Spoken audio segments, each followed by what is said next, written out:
মামার বাড়িতে বেড়াতে এসে গণধর্ষণের শিকার নাবালিকা। ঘটনায় চাঞ্চল্য ছড়িয়েছে দক্ষিণ 24 পরগনার কুলতলিতে।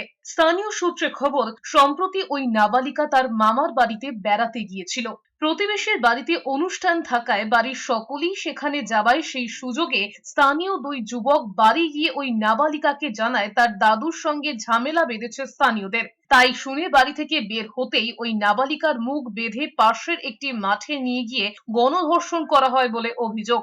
বিধ্বস্ত অবস্থায় বাড়ি ফিরে তার মামাকে নাবালিকার সমস্ত ঘটনা জানায়। এরপরই অসুস্থ হয়ে পড়লে তাকে স্থানীয় হাসপাতালে ভর্তি করা হয়। কুলতলি থানায় লিখিত অভিযোগ জানায় নির্যাতিতার পরিবার। অভিযোগের ভিত্তিতে মামলা রুজু করে তদন্ত শুরু করেছে পুলিশ। ওদেরকে বলেছি বলে দাদা, ওদেরকে জিজ্ঞেস করছে বলে ঠিক বলে ভুল। লাস্টে আবার আমার সাথে বলে খারাপ ব্যবহার করেছিল। একজন ধরেছিল, আরেকজন রেপ করেছিল, মানে একজন ধরেছিল, আরেকজন রেপ করেছিল।